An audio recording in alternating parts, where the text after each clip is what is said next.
நிச்சயமாக இது ஒரு முக்கியமான செய்தியாக நாங்கள் பார்க்க வேண்டிய ஒரு செய்தி. இது ஒரு செய்தி பார்த்த உடனே ராட்சர செய்தியா தான் இருக்கும். கலேவல பகுதி உங்களுக்கு தெரியும், கலேவல இருக்கக்கூடிய இடம் குருநாகலுக்கும் தம்புள்ளைக்கும் சரியாக நடுவில் ஏரிகள் அதிகம் உள்ள இடம்.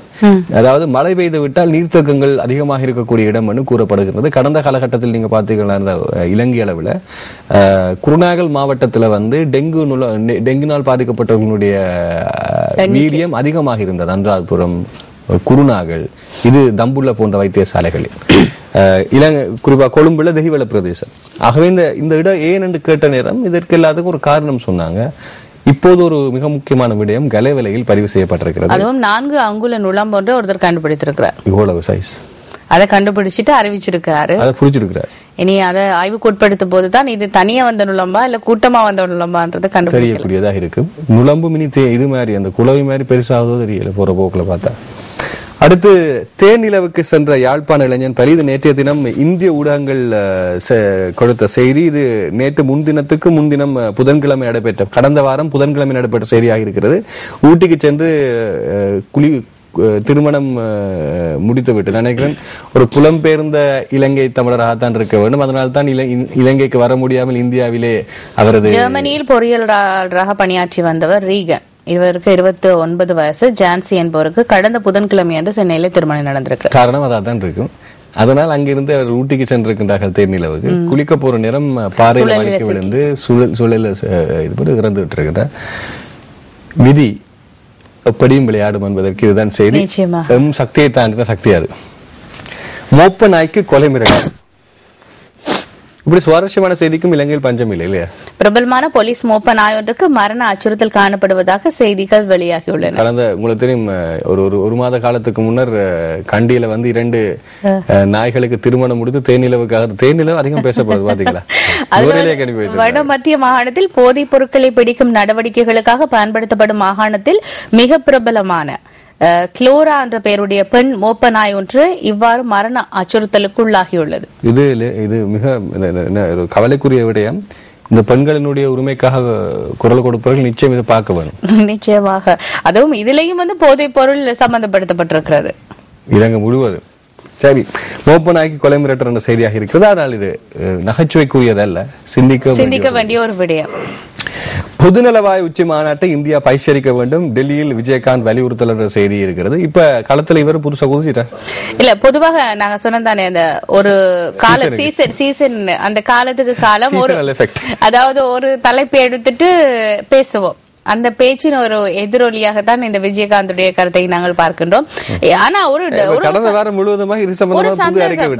என்னன்னா இவ்வளவு நாள் சைலண்டா இருந்தவர் திடீர்னு இப்படி ஒரு அறிக்கையை கொடுத்திருக்காரு. தமிழகமே தனித்துவமா எல்லோரும் கிளம்புறாங்க. இல்ல தனித்தனியா இவர் வந்து இவ்வளவு நாளும் சைலண்டா இருந்துட்டு இந்தியா பங்கேற்கிறது உத்தியோகபூர்வமா அறிவிச்சதுக்கு பிறகு வந்து இப்படி ஒரு ஸ்டேட்மென்ட். காரணம் தெரியுமா என்ன? பாரதிய ஜனதா கட்சியோட ஒப்பந்தம் ஒன்று வைப்பதற்கு அவர் பேசிக் கொண்டிருக்கிறார்கள். அதற்கு ஒரு படியாக இதை இப்போ ஒரு இந்திய அரசியல் களத்திலே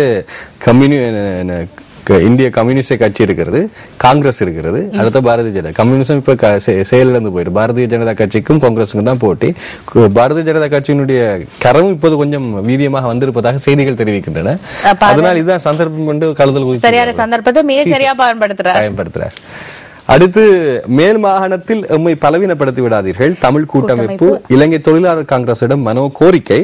இதற்கு முன்னர் ஜனநாயக மக்கள் முன்னணியின் சார்பான ஒரு கருத்தை தான் தமிழ் தேசிய கூட்டமைப்பு ஏற்கனவே விடுத்திருந்தது என்பதையும் நாங்கள் இந்த இடத்தில் ஞாபகப்படுத்த வேண்டும். ஆகவே இவர் தனிப்பட்ட ஒரு கட்சியை மாத்திரம் சுட்டிக்காட்டின ஒரு செய்திக்காக இன்னொரு கட்சியை இணைத்திருப்பது போல் தெரிகிறது எனக்கு.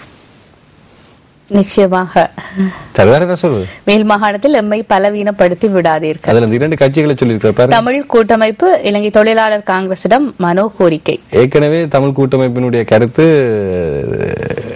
வெளிப்படப்பட்டிருந்தது. ஆகவே ஒரு கட்சியை குறிக்கோள் காட்டியிருக்கிறார் போல் இருக்கிறது.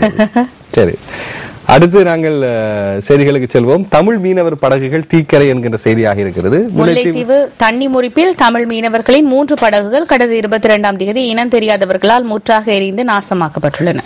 எனக்கு ஒரு சின்ன சந்தேகம் இருக்கிறது. முல்லைத்தீவுல தமிழ் பேசும் மக்கள் மாத்திரம்தான் இருக்கிறார்கள் இல்லையா? நிச்சயமாக மீன் பிடிகளில் ஈடுபடுவதற்கு ஒரு இல்லத்தானே? இல்ல, ரெண்டு விடயம் கஜன். அதாவது அங்க முல்லைத்தீவில் இருப்பவர்கள் தமிழ் மக்கள், தமிழ் பேசும் மக்கள் என்று சொல்லலாம். ஆனால் அந்த கடல் எல்லை யாரும் மீன் பிடிக்கக்கூடிய வசதி ஏற்படுத்தப்பட்டிருக்கு.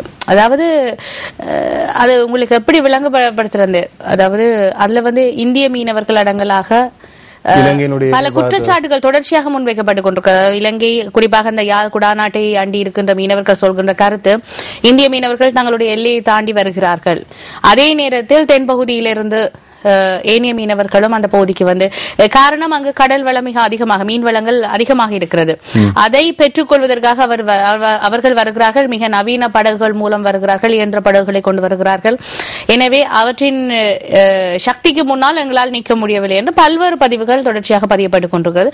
அதன் ஒரு அங்கமாகத்தான் நாங்கள் இந்த செய்தியை கூட்டமைப்பின் முதலாவது செயற்பாடு மீன்பிடி அமைச்சு பதவி மாகாண சபைக்கு கொடுக்கப்பட்ட மன்னாரின் பிரதிநிதிதான் முதலாக முல்லைத்தீவுக்கு சென்று பார்வையிட்டார். இது சம்பந்தமாக ஞாபகப்படுத்த வேண்டும். நிச்சயமாக பிரதிநிதிகளுடைய அறைகூவலும் அப்படித்தான் இருக்கிறது. அடுத்த பகுதி இன்னும் ஒன்று நேயர்களுக்கு நாங்கள் தெரியப்படுத்தலாம். நீங்கள் முல்லைத்தீவு பகுதியிலிருந்து மேற்புறம் சென்றீர்களாக இருந்தால் சென்னை வரை வியாபித்திருப்பது தமிழ் பேசும் மக்களுடைய இடம்தான். மறுமுனையில் மன்னார் புத்தளம் வரை வியாபித்திருப்பதும் தமிழ் பேசும் மக்கள் தான். தெற்கு பொத்துவில் வரை வியாபித்திருக்கும் நிலப்பரப்புகளில் வாழும் மீனவர்களும் தமிழ் பேசும் மக்கள் தான்.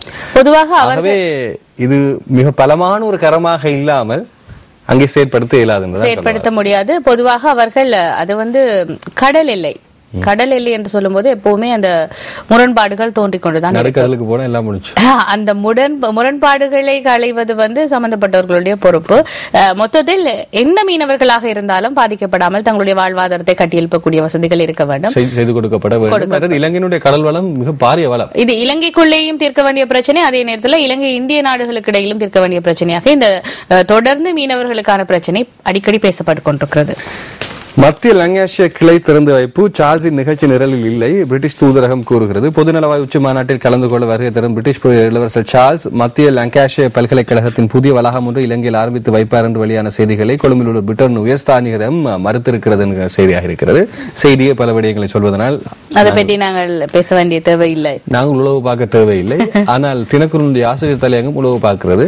நண்பர்களை உளவு பார்த்தல் என்கின்ற தலைப்பில் வித்தியாசமான ஒரு தலைப்பா இருக்கே, அதை வாசித்து அறிந்து கொள்வது நல்லது. இரண்டால் வாசிப்பாளர்களும் உளவு பார்ப்பவர்கள் இல்ல, நண்பர்களை உளவு பார்த்தல்ன்றது ஒரு வித்தியாசமான தலைப்பா இருக்குது. அடுத்து பொதுநலவாய மாநாட்டில் இந்தியா பங்கேற்பது உறுதி, குர்ஷித் ரேடியோ செய்தி பூச்சாண்டி காட்டுகிறார் நம்ம தலைவர். புகைச்சலில் செல்கிறார், காதால புகை போகுது தமிழ்நாட்டு தலைவி. இது பிரதீபினுடைய கார்ட்டூன் சித்திரம். இது குழந்தைத்தனமான ஒரு கார்ட்டூன் சித்திரம், சிந்திக்க வைக்கிறது. அடுத்து நாங்கள் வீரகேசரி பத்தினுடைய செய்திகளுக்கு போவோம். தமிழ் போலீசாரை கோருவதற்கு வடக்கு முதல்வருக்கு உரிமை உண்டு, ராணுவ அதிகாரி அல்லாத ஒருவரை ஆளுநராக நியமிக்கப்பட வேண்டும், ஐக்கிய தேசிய கட்சி வலியுறுத்தல் என்ற செய்திதான் அனைத்து தமிழ் பத்திரிகையும் ஆக்கிரமிப்பு செய்திருக்கிறது என்பது எங்களுக்கு சந்தோஷமா இருக்கு. ஆனா பொதுவா ஒரு விடயத்தை நாங்க பார்க்க வேண்டும் கஜன். பொதுச் செயலாளர் திஸ்ஸ அத்தநாயக்கா தான் இந்த கருத்தை முன்வைத்திருக்கிறார்.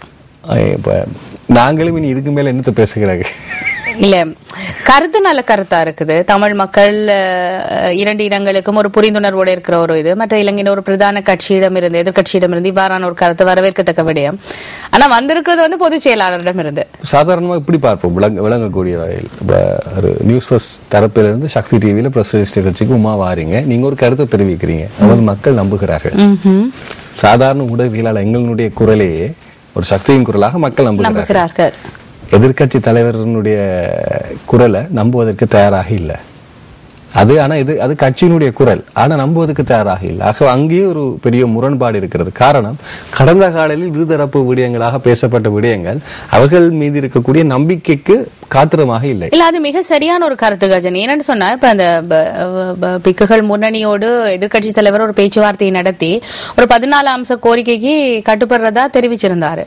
அது இன்றைய தினத்தோட முடிவுக்கு வருது. ஆனா நேற்றைய தினம் அறிக்கை வருது, அப்படி ஒரு இதையும் நாங்க சொல்ல இல்லைன்ற மாதிரி. அதுலயே பல்வேறுபட்ட ஒரு கன்ஃபியூஸான விஷயங்கள் இருக்கும் போது இப்ப திசத்தனாக்கினுடைய கருத்துப்படி பார்க்க அவரும் கைவிட்டு விட்டாரோன்ற மாதிரி தெரியுது எனக்கு. பிற்காலம் பதில் சொல்லும். வலிகாம வடக்கே பார்வையிட சென்ற மக்கள் பிரதிநிதிகளுக்கு அனுமதி மறுப்பு, கூட்டமைப்பினரை திருப்பி அனுப்பியது ராணுவம் என்கின்ற செய்தி ஒன்று பிரசுரமாக இருக்கிறது. நாங்கள் ஆண்டு பார்த்தோம். மேலும் மாகாண சபை தேர்தலில் எங்களை பலவீனப்படுத்தாதீர்கள், கூட்டமைப்பு தொழிலாளர் காங்கிரசிடம் மனோ கோரிக்கை என்கின்ற செய்தி. 70 லட்சம் போலியான நாணயத்தாள்கள் போலீசாரால் மீட்பு. பொதுநலவாய மாநாட்டில் இந்திய பிரதமர் பங்கேற்காவிடின் இலங்கைக்கே பாதகம், அழைப்பிதழ் உத்தியோகபூர்வமாக கிடைத்த பின்னரே முடிவு என்கின்றார் திச என்கின்ற செய்தியாக இருக்கின்றது. இலங்கைக்கு யாரும் செல்லாதீர், தமிழகத்தில் விவசாயி தீக்குளிப்பு. இப்போது சிவில் பிரஜைகள் தமிழகத்தில் கூடுதலாக வீரியத்தோடு செயற்பட்டுக் கொண்டிருக்கிறார்கள் என்பது பார்க்கக்கூடாது இருக்கிறது. திருகோணமலையில் தமிழ் விவசாயிகள் மீது தாக்குதல், இதுவும் இன்னும் ஒரு இனவாத செய்தியாகவே இருக்கின்றது. கங்குவேலி பகுதியில் வயலுக்கு சென்ற விவசாயிகள் கும்பல் ஒன்றினால் கோடாரியால் தாக்கப்பட்டு படுகாயமுற்ற நிலையில் மூதூர் வைத்தியசாலையில் அனுமதிக்கப்பட்டிருக்கின்றார்கள்.